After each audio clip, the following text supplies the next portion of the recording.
고속도로 휴게소는 어쨌든 감사도 깔끔하게 잘하고 해가지고 좀 개선될 여지가 많이 생긴 거죠? 이 구조적인 그 계약 관계를 확실하게 파악하고 있기 때문에 확실하게 개선될 거라고 생각하고 있습니다. 네. 하여간에 이게 휴게소는 맛없고 비싸고 불친절하고 이게 막 국민들한테 전부 다 각인이 돼 있는데 그 이유가 이 구조적 문제 때문이잖아요. 예, 그렇습니다. 그리고 거기에 무슨 전직 저 도로공사 직원들이 뭐 이상한 단체 만들어가지고 속된 말로 해먹었다면서요. 거기에 빨대를 꽂아놓고 있었던 거라고 생각합니다. 근데 그거는 공식 이익 배정받은 것만 그런 거지 그 외에 뭐 물품 거래라든지 이런 것까지 하면 사실은 훨씬 더 많을 거예요. 아마도. 그래서 그런 게 지금 국토부는 국토 계획을 하거나 철도도 지금 사고 났잖아요, 그죠? 예, 철도도 그렇고 그다음에 뭐 저 주택, 토지 다 이게 뭐 돈 되는 거와 관계가 있어가지고 참 힘든 부처예요. 투명하고 공정하고 네, 객관적으로 잘 해야지 이게. 그리고 지금 어쨌든 지금까지 수도권 중심으로 이제 주택 가격 폭등할 뻔한 거를 잘 적절히 관리해 온 것도 크게 잘한 일이죠. 국토부의 성과 중에 하나입니다. 그런데 아침에 내가 기사를 하나 봤는데 그게 뭔 말인지 잘 모르겠던데 제가 국무회의 방에도 올려놨잖아요.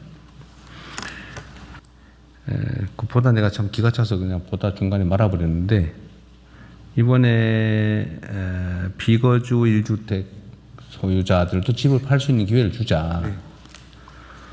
그리고 우리가 발표하는 시점으로부터 2년을 넘지 않은 범위 내에서는 2년 동안은 입주를 좀 늦게 해도 된다. 그렇습니다.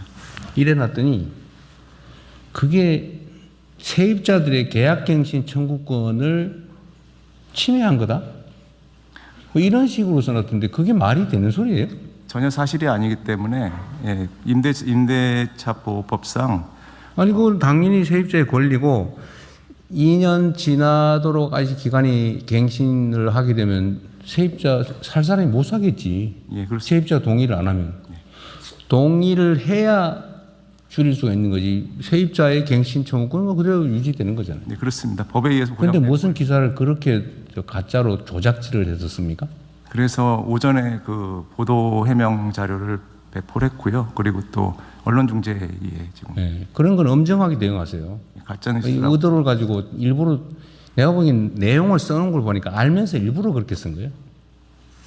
몰라서 무식해서 그래 쓴 게 아니고 알면서도 왜곡을 해가지고 2년 안에 다 쫓겨나야 된다 세입자가 이따위로 써놨잖아요. 네, 그렇습니다. 어떻게 기사들을 그런 식으로 써서 국정을 표면을 합니까? 왜 그러는가 모르겠어. 부동산 투기하는 집단인가. 제가 봐도 아주 그럴싸하게 써놨었습니다. 근데 조금만 자세히 보면 전혀 안 그럴싸해요. 네, 명백한 조작 왜곡이라서.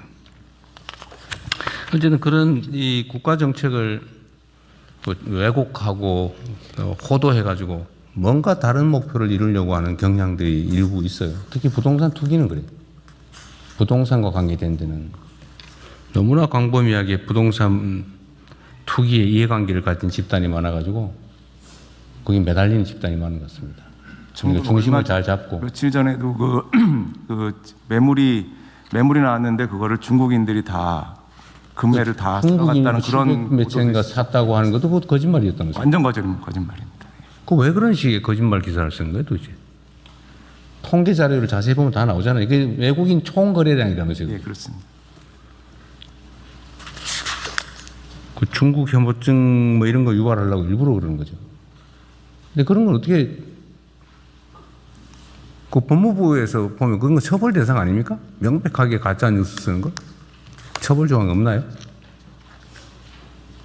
네, 그 점에 대해서 뭐 사실관계가 그러니까 좀 기존에는 명예훼손과 뭐 모욕 등 기존 형법으로 처벌을 해 왔었는데요. 가짜 뉴스 대응 관련해서는 그것을 처벌하기 위한 정보통신망법상 처벌하기 위한 법안이 작년 가을에 국회에서 통과된 것으로.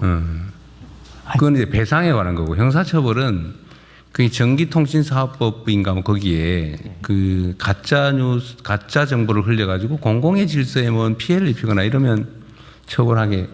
옛날에 그냥 가짜 뉴스를 유포하는 것 자체를 처벌하다 위헌 판결이 났고, 그걸 내가 알기로는 법률 개정을 했는 걸로 아는데, 이렇게 명백하게 언론이라는 기사라는 이름으로 허위를 유포해서 정책 혼선을 주는 건 처벌할 수 있지 않나?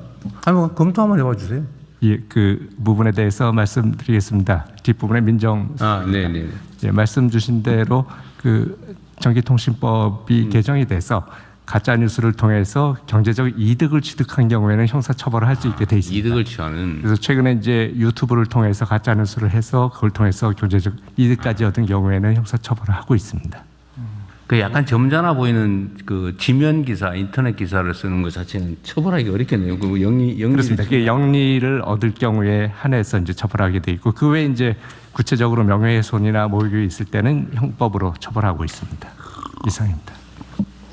정부 정책을 왜곡 조작하는 가짜 기사를 쓰는 경우는 처벌하기가 당장 쉽지는 않겠네요. 하여튼 그 관련 부처들이 네. 정정보도 청구를 하든지 뭐 반론보도 청구를 하든지 해서 이런 건 확실하게 책임을 물으세요. 그냥 나중에서도 한참 지난 다음에 그러면 그 제목 고쳐줄게 이래가지고 또 대충 넘어가잖아요. 저희 직원들이 아주 굉장히 어렵게 만든 정책을 한순간에 망가뜨리는 거기 그러니까요. 때문에 적극적으로 대응해야 된다고 생각하고 있습니다. 그것도 얼마나 고민해서 만드는. 그런 것도 있어요. 그 기사 중에 맨날 막 바뀐다. 뭘 바뀌기는 똑같은 거죠. 예를 들면 이 발표하는 시점으로부터 2년을 허용해 준 거잖아요. 네, 맞습니다. 저번에 다주택자는 그때로부터 예. 하니까 3개월 편차가 생겼나 본데 그거 똑같은 기준으로 한 거잖아요. 그 부분도 해명 같이 했습니다. 네. 하여튼 다른 부처들도 마찬가지로 이런 거 그냥 넘어가지 마세요. 열심히 일해가지고 정책 결정해서 해놓으면 그걸 이상하게 왜곡 조작 보도해가지고 혼선 일으키고 또 시장에 나쁜 신호 주고 아주 못된 사람들이에요. 네, 다음 가십시다.